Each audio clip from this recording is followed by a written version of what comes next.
Un tout autre décor, celui de Saint-Nazaire, la deuxième ville de Loire-Atlantique avec plus de 73 000 habitants. Une ville industrielle, berceau de la navale avec les chantiers de l'Atlantique et ville de l'aéronautique avec l'usine Airbus.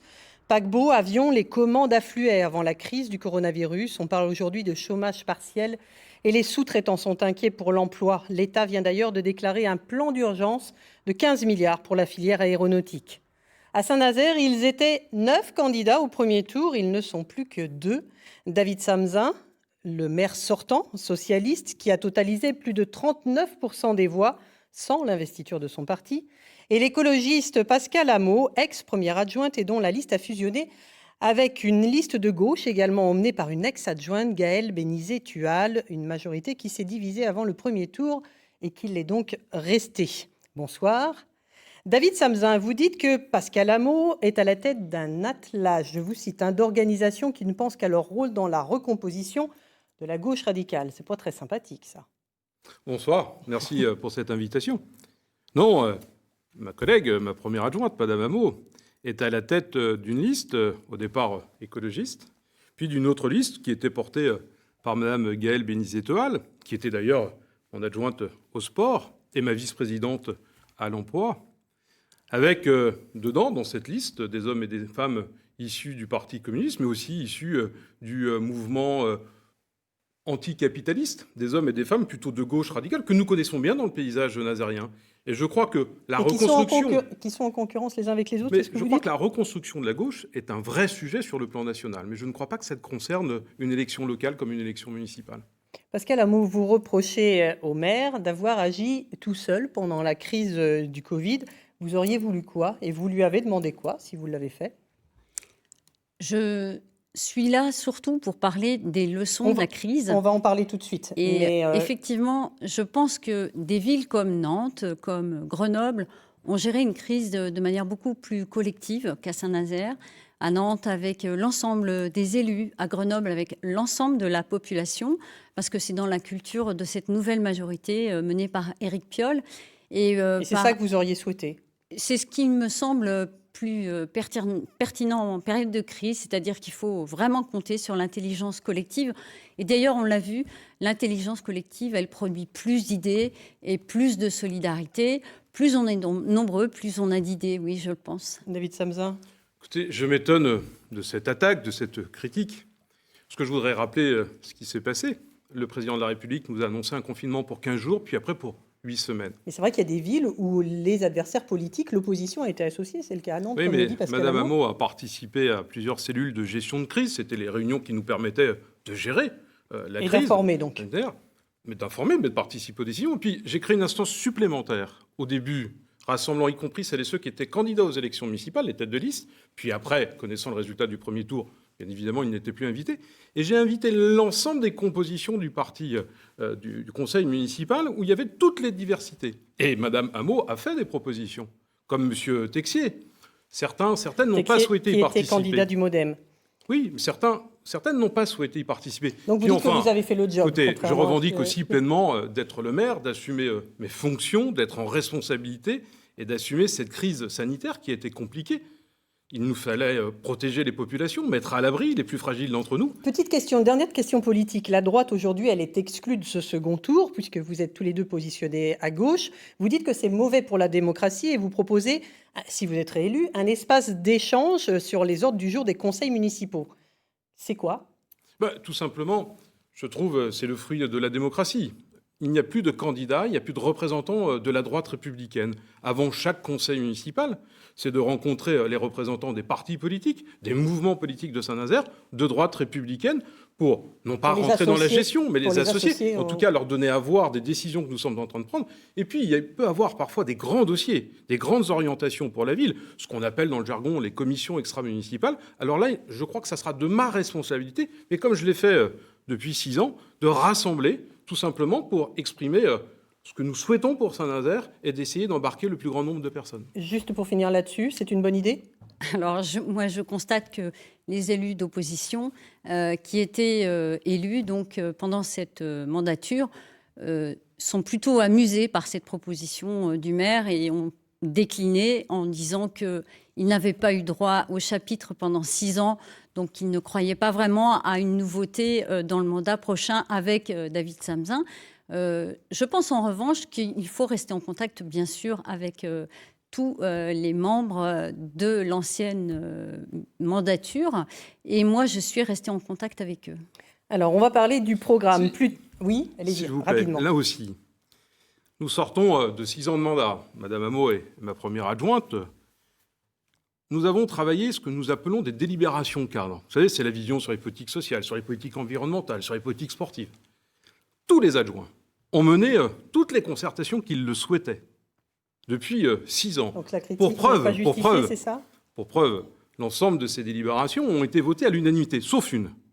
Il est vrai que le groupe de Madame Hameau n'a pas voté la délibération sur la tranquillité publique, me reprochant de mettre en place soit la police municipale, soit la vidéoprotection que vous proposez de supprimer. Mais on ne peut pas me dire que pendant 6 ans, il n'y a pas eu de démocratie au sein du conseil municipal et au sein de la majorité, parce que, à ce que je sache, ces délibérations ont été votées, et Madame Hameau est toujours ma première adjointe. Alors vous, qu'est-ce qui a changé ? Vos priorités, forcément, ont changé avec cette crise du Covid. Pascal Hameau, vous évoquez notamment la création d'un bouclier social pour les plus fragiles avec un minimum social garanti. En quoi ça consiste ? Oui, nous avons tiré effectivement les leçons de cette crise et nous avons observé, à Saint-Nazaire comme dans d'autres villes, mais à Saint-Nazaire plus particulièrement, énormément de gens qui n'avaient plus à manger pendant ce confinement.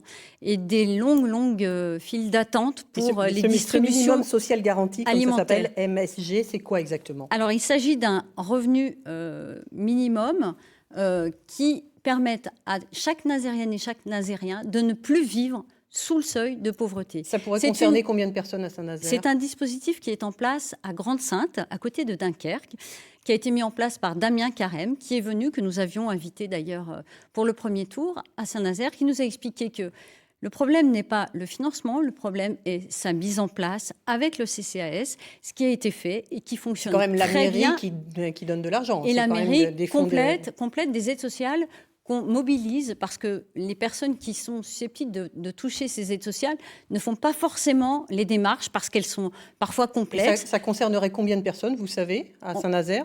On a 15% de personnes qui vivent sous le seuil de pauvreté à l'heure actuelle à Saint-Nazaire. Donc pour nous, ce n'est pas recevable. Et on l'a vu, ça s'est à nouveau démontré pendant cette crise avec ces distributions alimentaires, le Secours catholique que vous avez cité tout à l'heure, mais d'autres associations, l'épicerie solidaire, ont vu des files d'attente. Donc ça, c'est la priorité. Se multiplier par 3. Et c'est une des priorités, une des leçons. J'en tirerai une deuxième de cette crise, c'est que ça a mis en lumière aussi la difficulté de l'hôpital. Et on y reviendra un peu plus tard, l'hôpital. Je voudrais qu'on reprenne sur le social. Est-ce que c'est ce minimum social, est-ce que c'est une bonne idée ? Je n'ai pas de certitude sur le sujet, je vais vous l'expliquer pourquoi. Ça concerne 10 370 personnes vivent sous le seuil de pauvreté à Saint-Nazaire, qui est aux alentours de 1 036 € par mois. C'est donc une réalité absolue. Il y a des hommes et des femmes pauvres, c'est 15% de la population. Moi, je ne peux pas, en tant qu'homme de gauche, considérer qu'il y aurait des hommes et des femmes qui soient inemployables. Bien sûr, et la tradition nazérienne, ça vient depuis la reconstruction, les politiques sociales sont fortes. D'ailleurs, Madame Hameau, vous avez autour de vous une adjointe aux affaires sociales qui a mené toute la concertation sur la fabrique des politiques sociales. Voilà maintenant 1 an et demi, si j'ai bonne mémoire. Personne n'a amené ce sujet. Donc vous n'avez pas tiré les leçons de la crise. Vous estimez que nous en faisons assez. Nous en faisons assez, alors que Madame Hameau, est-ce que j'ai dit ça ? 2 heures de file d'attente pour des gens qui n'ont pas les moyens de s'acheter à manger, c'est normal. Madame Vous Hameau, pensez que nous en faisons assez ? Je pense qu'il faut savoir tirer les leçons d'une telle crise. Il faut vraiment revoir nos politiques. Dire qu'on peut continuer comme avant, c'est ne tirer aucune leçon de la crise que nous venons de traverser. Je trouve ça grave et dangereux, vraiment. Madame Hameau, je ne crois pas avoir dit ceci, mais tout le monde est derrière son écran. Il faut tirer les leçons. Non. Nous n'avons pas été à la hauteur. Nos services n'ont pas été à la hauteur. On va laisser répondre David Samsin. M'exprimer. Dans la fabrique des politiques sociales, dans les concertations avec tout le tissu associatif, cette idée n'est pas remontée. Moi, je considère que personne n'est inemployable. Autre point, qu'il nous faut une politique sociale encore peut-être plus solide au regard de la crise économique qui va arriver. Il y a une crise sanitaire qui a amené des hommes et des femmes, et on l'a vu, et c'est une réalité. Les distributions alimentaires ont augmenté. Nous avons mis des gymnases à Et disposition. la crise économique Par contre, et le problème de l'emploi, c'est l'autre priorité. Bien sûr, moi, l'emploi, Qu'est-ce c'est qu'un quand même... maire peut faire dans L'emploi, c'est quand même... c'est une ville qui fabriquera protéger- moins de paquebots, moins d'avions qu'aujourd'hui? Attendez. Protéger la population, le bouclier social le plus grand, et puis sur ce sujet-là, y compris mon ami Philippe Grosvalet au département est en train de tester cette question. Il faut la regarder, il faut l'expertiser. Mais ça ne vient pas... Le temps que file vite sur Donc l'économie. Je vois que vous ça êtes ne vient d'accord pas. avec notre proposition. Donc, il s'agit donc d'une bonne Enfin, proposition. vous avez des méthodes, qui- madame, par rapport à la démocratie, dont vous nous en faites le chancre en permanence. Je n'ai pas dit ceci. Je dis qu'il faut expertiser, y compris le financement. Ça concerne 10 370 personnes à Saint-Nazaire. Mais le vrai sujet, c'est l'emploi. Oui, il nous reste 8 minutes. Le sujet, c'est comment on est le plus résilient Qu'est-ce que peut possible. faire un maire? Vous avez évoqué la construction navale. Vous avez évoqué les 15 milliards sur l'aéronautique. Nous évoquons Ça, c'est aussi du long terme. la diversification économique. Mais le long terme, il est important, mais travaillons au court terme. Et au court terme, Moi, qu'est-ce- lorsque qu'est-ce la que vous ministre pouvez faire de la Défense vient nous annoncer la construction d'un paquebot, d'un porte-avions, voilà quelques semaines, concernant les pétroliers et ravitailleurs, je considère que c'est une excellente nouvelle. Est-ce que c'est une bonne nouvelle, Madame Hameau, la construction de ce porte-avions? Alors écoutez, moi, ça fait 6 ans que j'entends que les planètes sont alignées, que tous les feux sont au vert. Et en 2 mois de confinement, on a vu une économie à l'arrêt et une crise économique qui se profile inédite. Donc je pense qu'il faut changer nos réponses, il faut renouveler nos politiques. Alors vous, Nous vous ne- dites que vous proposez des états généraux pour relocaliser l'emploi. Bien Quel type sûr. d'emploi? Bien sûr qu'il faut remettre tout le monde autour de la table, bien sûr qu'il faudra accompagner les entreprises et les entreprises les plus impactées. Je pense que la priorité, c'est de garder le savoir-faire local nazérien. Nous avons un vrai savoir-faire local, il faut le garder. Les chantiers, notamment, ont déjà traversé des crises. Il faut y répondre. Il va falloir muscler la formation pendant cette période de creux, si cette période de creux se profile comme nous le craignons tous. Et nous travaillerons aux côtés de la région pour muscler toute la formation nécessaire pour garder le savoir-faire local à Saint-Nazaire. La deuxième, excusez-moi, mais la deuxième leçon Oui, que je ouais. tire de cette crise, c'est la santé. C'est quand même pas un mince sujet On va à revenir sur la Saint-Nazaire. santé. Je voudrais quand même que M. Pour Samza terminer- réponde sur l'économie. On va finir sur la santé, Madame Très Hameau. bien. Sur l'économie. L'économie, la ville a pris sa responsabilité, notamment en extournant La l'ensemble des formation, loyers. effectivement, c'est important. Bien sûr, la formation, mais y compris garder ses savoir-faire, la gestion des infrastructures, les infrastructures portuaires, le port a un rôle déterminant. Et puis enfin, moi je me réjouis, et je voudrais que Mme Hameau me réponde, lorsqu'il y a une annonce de paquebots et de sous-stations électriques, quand j'entends Mme Hameau dire que ce n'est pas obligatoirement une bonne nouvelle. Quand j'entends, y compris, vous avez des La hommes et des sous-station femmes... électrique, on le rappelle, c'est pour les Les énergies marines renouvelables, c'est la diversification économique. Je suis content de voir le militaire revenir dans l'enceinte de nos chantiers. Quand je vois des hommes et des femmes qui condamnent l'avion, je suis plutôt content que notre industrie soit le support de la transition énergétique. Qu'on ait cet enjeu autour de l'aéronautique pour aller chercher cet avion à zéro carbone, ce sont des éléments importants. Et je crois foncièrement Donc que il faut notre travailler industrie... sur la transition écologique Mais aujourd'hui. c'est notre ce que vous dites. industrie, j'ai toujours dit le même propos depuis des années, notre industrie qui sort de la plus-value permet d'aller financer la recherche et le développement. Je crois foncièrement que ces entreprises vont être les constructeurs de la transition énergétique. Il y a un autre sujet qui m'intéresse. Alors, Vous évoquez, Madame Hameau, s'il vous plaît. Madame Hameau, s'il vous plaît. Monsieur Vous êtes en train de Samza dire... nous disait que tous les feux étaient ouverts et que tout allait bien pour l'industrie nazérienne. Il semblerait qu'il n'ait pas été très visionnaire. Madame Je Hameau, pense vous qu'il pouvez me va faire le reproche de ne falloir pas avoir vu cette crise retravailler sanitaire avec- arriver. Je veux bien vous l'admettre. Je n'ai pas vu ce virus Il faut arriver. Je veux bien anticiper. vous l'admettre. Être élu, c'est anticiper toutes les crises. Mon engagement politique, c'était d'anticiper une crise climatique qui est malheureusement toujours d'actualité. Nous avons à faut nouveau être sérieux, quand une même, nouvelle ça. crise qui s'annonce, aussi bien sanitaire que sociale et économique. Alors on va parler de Être la élu, santé. c'est Mais attendez, anticipé. Madame Hameau, vous pouvez pas dire. On va parler, vous pouvez pas dire. il nous reste que Enfin, 5 minutes. On va parler de la santé, puisque le personnel soignant s'est mobilisé Tout à hier dans la rue. Oui. Certaines voix s'élèvent pour demander que le partenariat public-privé soit renégocié à l'hôpital de Saint-Nazaire. Oui. Il faut rappeler que le loyer, c'est 16 millions versés au groupe Eiffage et ça pèse sur les finances de l'hôpital. Oui. C'est ce que vous demandez, c'est la priorité, renégocier ce partenariat, Pascal Bien Hameau sûr, c'était déjà dans le socle de notre projet et c'est toujours d'actualité dans notre projet. Demain, maire de Saint-Nazaire, non seulement je défendrai la fin de ce contrat comme à Corbeil-Essonnes, où le contrat de l'hôpital a été annulé, ce contrat de public-privé qui étouffe, qui asphyxie les finances de l'hôpital. Et on l'a vu encore une fois, c'est simple.